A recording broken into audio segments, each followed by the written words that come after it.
Well, we are back. That's right. Bolton in, all thanks to the team at Palmerbet. And, well, it has been a big autumn carnival thus far. Still plenty of Group 1s to get through. And, well, we've got a new little team we've put together this season. And looking forward to introducing both these people. We'll start off with Ad McGrath. Ads, how are you, buddy? You're looking magnificent as always.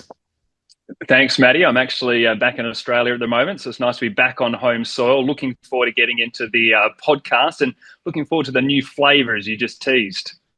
Hey, and well, we're bringing a little bit of a female flavour and a female feel to the podcast too. Shane Anderson, obviously been enormous for the last couple of seasons, but we've got the lovely and sensational Laura Lafferty, who's been kind enough to join us. Laura, a jockey in your own right, mate. This is exciting, something a little bit different for you. Yeah, it is very different. I am starting to really want to get back onto the racetrack. I'm not sure if I'll be cut out for this type of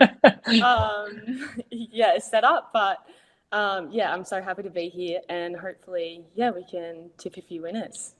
Hey, and that's what it's all about, having a bit of fun with a couple of knockabout lads like us, Laws. And we mustn't forget, you had a really bad fall. How's the recovery? How are you feeling, mate? Because, we go back and we remember that day, and it was pretty horrific. How are you getting through everything, all right? Yeah, I'm still improving every single week. So, can't thank the medical team. They're just absolutely amazing at the Epworth Hospital here in Melbourne. Everyone's been amazing. The support's been continuous all the way through, and I'm starting to really enjoy recovery now and reaping the rewards of it all, and back on my feet, getting out and about. So really enjoying it. And as I mentioned before, I'm sort of keen to get back onto the racetrack because this is unknown territory for me, but it's in your Where veins, did the that nerves is for sure. Hey, Laura, like your first Palmer bet showed your first ride. Which one's more nervous? How do you feel? Oh my gosh, definitely this. I'm not lying. and Ads, you're a jockey manager. You've worked very closely with jockeys for a long time. They put their life on the line each and every time they jump on the back of a racehorse and they head out on the track, don't they, mate?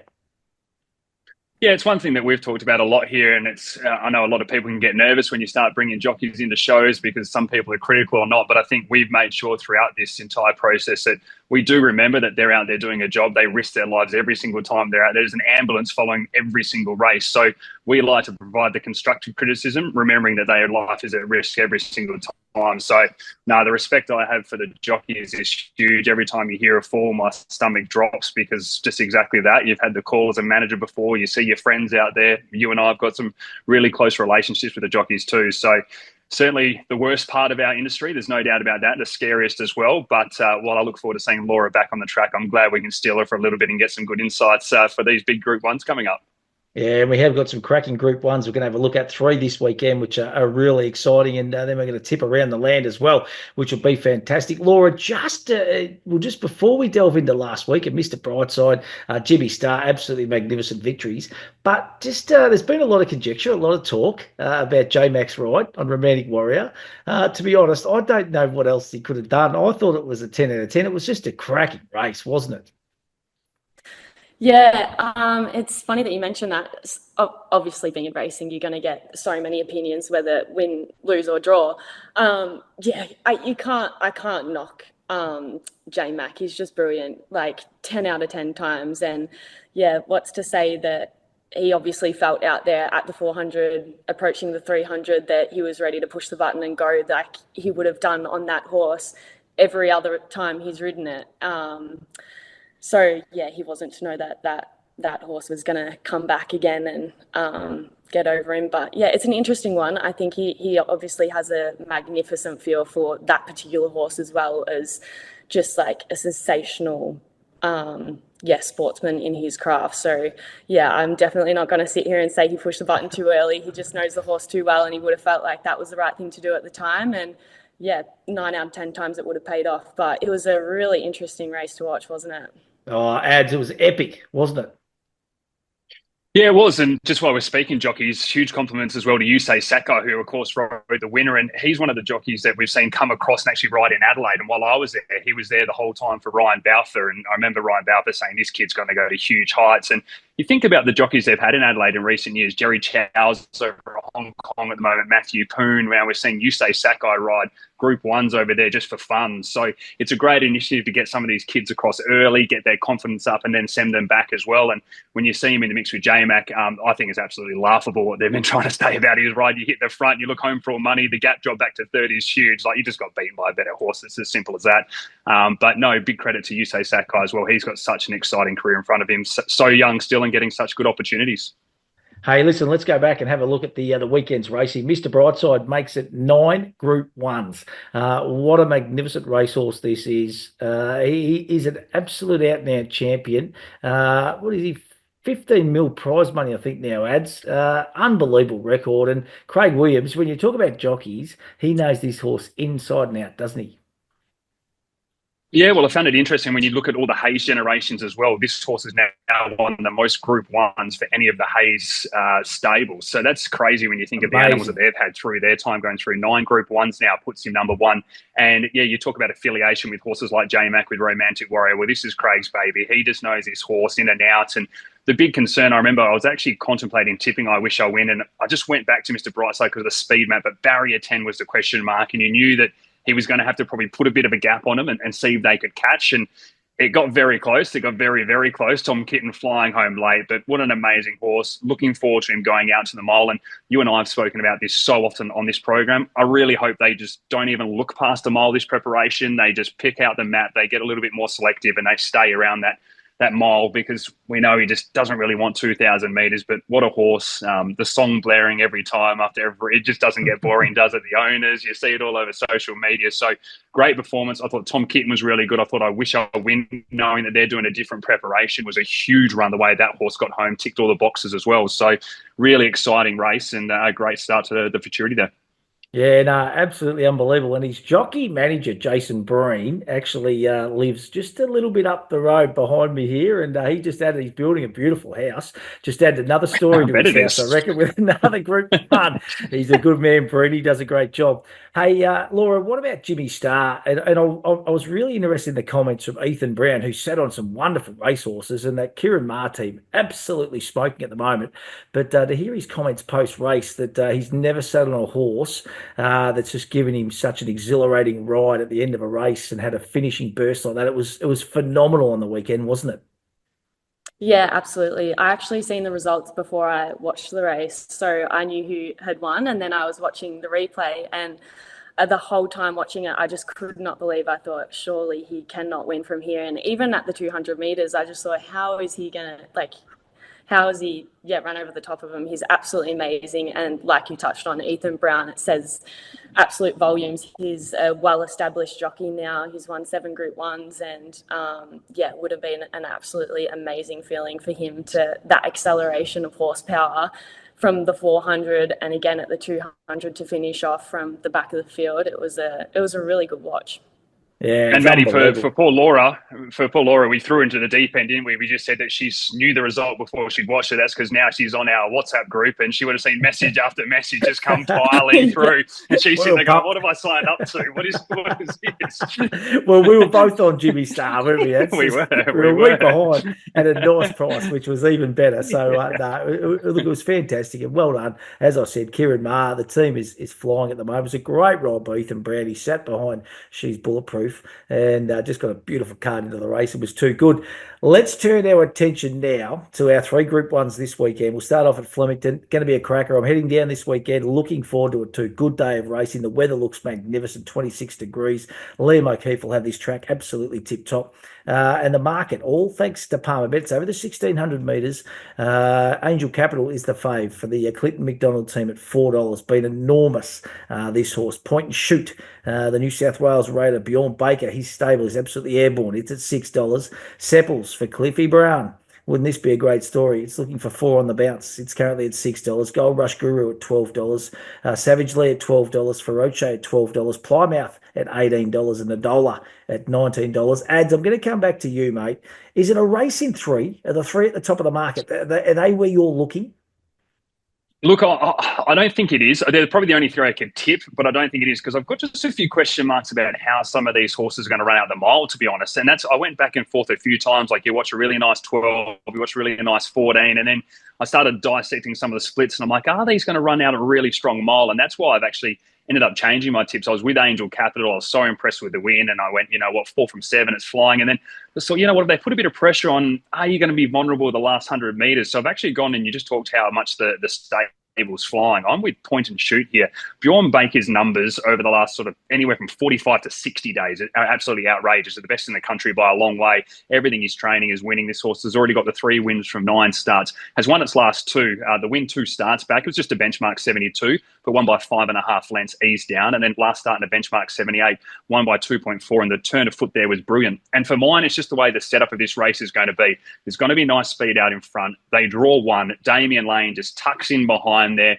You've got the long straight as well to start winding up, and I can just see this horse zigzagging through, and I think he's really going to want the mile just that little bit more than some others. So at the price, I'm happy to go with Point and Shoot on top here. And then my value runner, again, I went through and it was almost a process of elimination, just going, who's going to get the mile strong, who's going to be in a winning position. And I came back to Gold Rush Guru, to be honest. Really nice, obviously, winning the Hill Smith over the 9 furlongs last preparation, Group 1 winner in the Vic Derby, and then the run the other day was pretty good in the CS Hayes. Just did enough, tick the box over the 1,400 metres. Andrew Glewis, I always got to say Jamie Carr, Jamie Mellum from Barrier 5 now as well. That I don't think she has to sit outside the leader. I think she can even just be that one pair back and have something to chase, which I think suits this horse a lot more. So for mine, it's the value. So Point and Shoot, we'll go Bjorn Baker to continue his run, and Gold Rush Guru as the value bet. Yeah, beautifully summed up there, mate.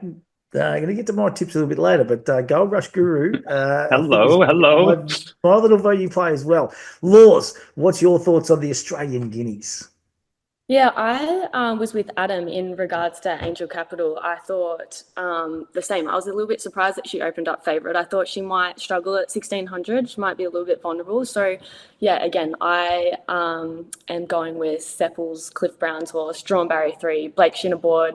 I think it maps really well for him. Obviously, he's just doing it off raw ability and really quick times. It'll be interesting to see. He's never been really challenged. He's won convincingly all the starts that he's won. So it'll be interesting to see if he gets into a bit of a dogfight late, if he'll be really tough and run out that 1,600. But look, I think he's looking for 1,600. The further they stretch him out, the better he's winning. And by longer margins. So I just can't go past Seppels. I think looks great. And second to that, I've got Point and Shoot, same as Adam. Bjorn Baker, he's just an amazing trainer, isn't he? I actually rode for him a little bit in Sydney, and he's not only a great trainer, but a really great bloke. I love that. They're coming down from Sydney. He doesn't, for the amount of horses he has, I don't think he really... travels a lot of horses down in Melbourne. So I think he'll be looking to really make a mark here on Saturday with Point and Shoot. I think he's, was dominant over 1,600 metres last start.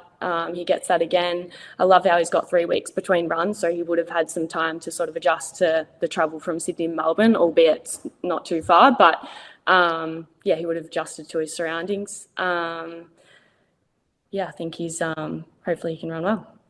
I'm with both of you, to be honest. So I've settled on Seppels, and for the same reason you just said, Laura, the margins that this horse has been winning by, been blowing fields away in good fields. Blake Shin, he is in as good a form as any jockey, I reckon, in the country at the moment. Seppels goes on top. It's a winning horse. I love winning horses, as you know. They just know how to find the line. It's going to be a cracking addition, and I've settled with Gold Rush Guru as the value for mine as well. I just reckon, I reckon this horse is good late, and I reckon it is certainly a horse, as you said, Ads, that's going to relish the 1,600. It's going to even want further pushing forward. So, Seppels on top, Gold Rush Guru, the value for me. Let's turn our attention now to Randwick. A couple of Group 1s up there. First one is the Surround Stakes over the 1,400 metres. We've got a shorty here, and we know why, because this horse was absolutely magnificent first up, and it's Lady Shenandoah from the Chris Waller team at $1.60. Lady of Camelot at $4.40. Manal at $17. Lilac $17. Lazura at $20. Amelita 17, Delici Boulevard at 35, and More Territories at $41. Laws, I'll start off with you here. Are you with the short price favourite to get the job done, Lady Shenandoah? Yes, I am. Drawn to get a good run. Leading combination, can't go past J Mac and Chris Waller. Should get, spot just in behind the speed. Dominant wins, never been out of the placings. And my value bet is Power of Opal, John Sargent. I worked a lot with John in Sydney again, and there's no doubt that this horse will be rock hard fit. I've never seen anybody train his horses as hard as John Sargent. So he's coming from a 12-week freshen up, sorry. But yeah, no concerns there. He has his horses nice and fit. It's drawn wide, and might get back. And I think there's not a lot of speed in the race, so it might not suit Power of Opal. But if the race sort of pans out, ends up sort of being a moderate run race, and he does get back, and I don't know, rides for a bit of luck, I think he can definitely run a really nice race. I love it. Ads. We don't really look at each other's tips very often, but I am exactly the same as Laura here. I found Powers of Opal as my value bet. Obviously, Lady Shenandoah should get the job done. But yeah, Powers of Opal at the price was enormous in the VRC. It was in the Oaks back at Flemington. Come from the tail that day. 1400 is going to be too short. We know that. But if there is a lot of hot speed in this race, this will be the horse that'll be the one charging over the top. So good minds think alike, they say. And we're all over it. Ads, what are your thoughts? Well, this is why I like having a jockey on too. Now I know anytime John Sargent's got a runner in, first up, it's going to be fit enough. I'm going to put that in a little form guide. So I like this little bit of insight we're getting already. Look, can't go past Lady Shenandoah. Don't you just have to love how things just fall into place? I mean, she was never meant to take her place in that flight stakes. And then the moment that Autumn Glow came out, they decided not to trial her. They put her in that. She brains them there. She comes out and wins the Group 2 Light Finger. And she's the filly that we're all talking about again. So she wins for mine, the 12 to the 14, and I can't wait to see her get out to the mile. For mine, the value horse is Amelita, also for Chris Waller. I went back and watched this run, and you could just see from the majority of the straight, she was trying to get out, and she wasn't able to for a bit of it, and then she finally gets out, and she runs home well. She ran the fourth fastest 6 to 4, the third fastest 4 to 2, and then the fastest last 200 metres of the race, and that's when she got out. So for mine, it just showed that, again, she's really going to like to step up to the 1,400 metres. She's run well before second up. Reece Jones in the saddle. You know what Chris Waller's going to produce with her too. So I think she's about 30s, maybe even 40s. I saw with Palmer bet earlier. So for mine, she's certainly putting a bit of value into the race. I love it. Oh, I love it. So we're all with the favourite to get the job done in the Surround Stakes. Let's move along to the Verry Elleegant Stakes. And what a cracking racehorse she was, Verry Elleegant, an absolute ripper. And this edition is going to be absolutely first class as well. The Palmer Bet Market, Via Sustinas at $1.90. Fangirl, $3.30. CO Wolf at $6. Lindemann, $14. Zarakim at $34. Golden Path, $61. And Faulkner Park at $67. I must admit, Ads, I come back to you. I reckon nearly the bet of the weekend here, Via Sustina. If you can get $1.90, $1.95, even $2, I just reckon it is an absolute special. Chips in, Matty. You're right. Look, we talked about this a few times where sometimes you just need to put a line through what you saw the previous and just take everything on individual basis. We've done it so many times with Pride of Jenny at the Valley and then Mr. Brightside next start. Last 2 weeks ago was Fangirl's race. It was the perfect distance for Fangirl. It was the race that it was set up for, while CO Wolf and also Via Sustina are looking for further. So you give Fangirl that win, you go past marks for CO Wolf and also Via Sustina, and now you move on and you take it on the merit for the mile, and they're not beating Via Sustina over the mile. All things justified. If things go the way it are, Via Sustina comes out, and I think she goes whooshka and goes straight past them. She was so impressive again all the way to the line. She's got a great second up record. So for mine, she'll be winning. And as you said, I think she's the bet of the weekend. The value, I can't go past CO Wolf. I think they're the only, I think they're the only two that'll be winning the race. I don't think Fangirl will be winning. I think it's between these two. You'll be doing, playing your, I always want to say pick four now that I'm in America. If you're playing your quaddie at the end, I think you only need those to win it. So it'll be my value runner. I thought the tactics were a little bit interesting last time, but again, a winner at 2 from 3 when second run back, got home in the good time. So they're the two for mine. Laws, your thoughts, mate? Well, I don't really want to say Fangirl now because Adam's just absolutely We're chips in, mate. Sorry, make a hero of yourself. We can replay it next week when you're right and they go, Adam knows nothing and this is why she's on. No, you're honestly probably right, Adam. Via Sistina, she's just all class. But I've got Fangirl on top only because it's a small field. I think it'll map a little bit tricky, and therefore I think Fangirl drawn a little bit better might map a little bit better. But again, Via Sistina, she's just an absolute champion, so she'll probably overcome all of that in which is in favour of Fangirl. But nevertheless, I've got Fangirl on top. Yeah, she's had a good form around her. Like you said, she won well last start. She's carrying 57. Yeah, and again, drawn well. For my value bet, I've got Linda Man. Which is that yours, Matty, too? Surely not. Is it? No, I'm with Chow I'm with Chow as my value bet. So that would have That's been all real right. danger. Yeah, I was thinking you're gonna think I'm copying you.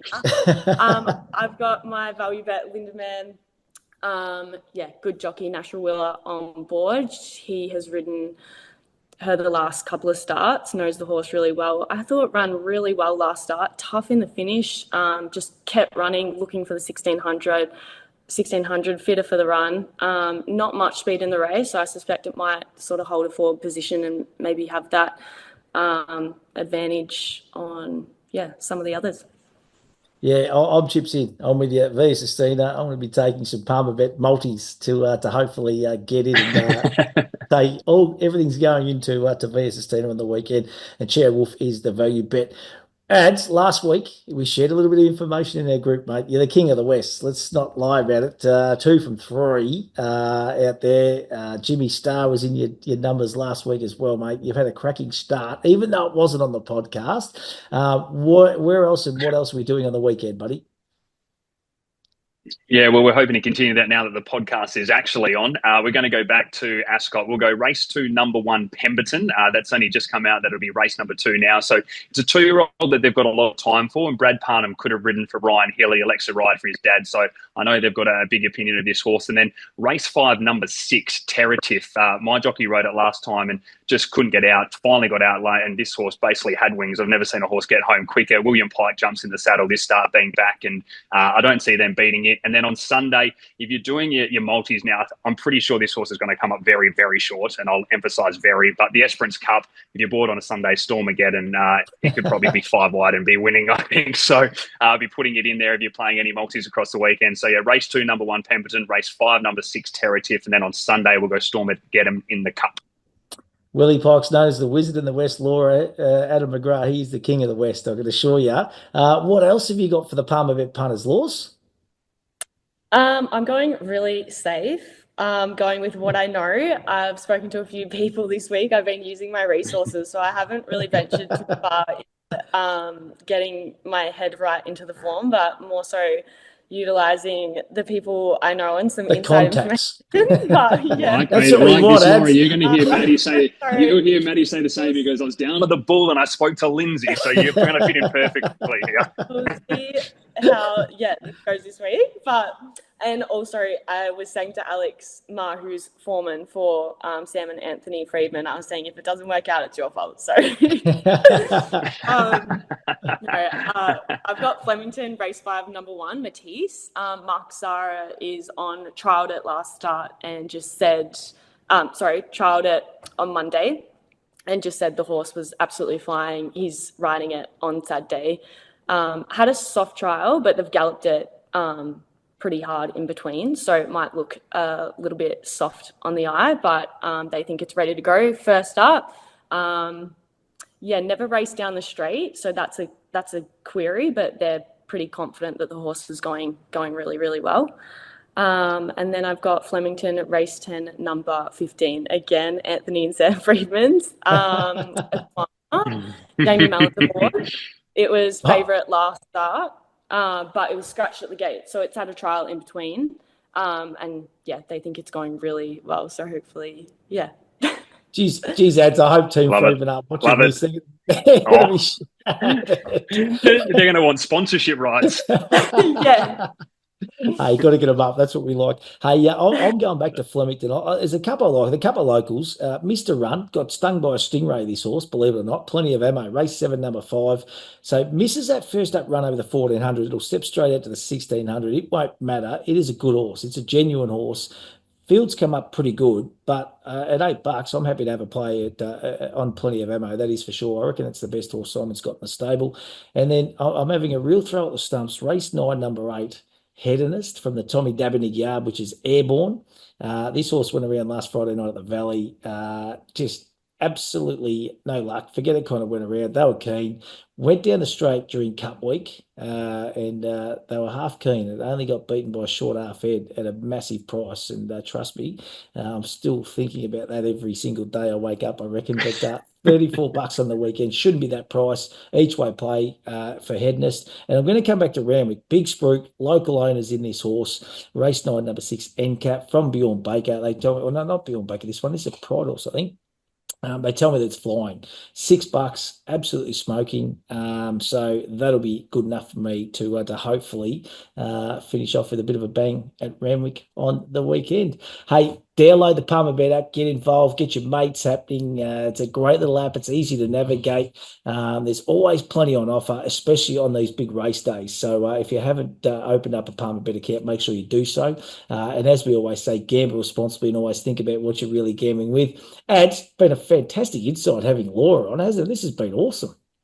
Tell you what, she started in style, so I'm looking forward to following the Freedmans and seeing how we go moving forward now. And Shane Who, that's all we're going to say now, mate. It's Shane Who. Exactly right. Copenhagen where? Hey, Laws, thanks very much, mate. And I hope you've enjoyed it. And you've given us a really good insight today, which is brilliant. And look forward to your content, your input over the coming weeks. Yeah, thank you so much for helping me out today. Hopefully, we can back a few winners. But yeah, it's been an absolute pleasure. So thank you. And also listening to you guys, it's I'm still learning lots of things. So it's really exciting. Thank you. Nah, awesome stuff. Great to have you on board. Laura Lafferty, of course, she's injured, but she's hoping to get back in the saddle sooner rather than later, but she might have a career in TV after this, I reckon. Ads McGrath, great to see you back in the land of Oz, mate. You're here for a couple of weeks, which is awesome. We'll talk next week. Have a wonderful weekend, guys. See you guys. Thank you.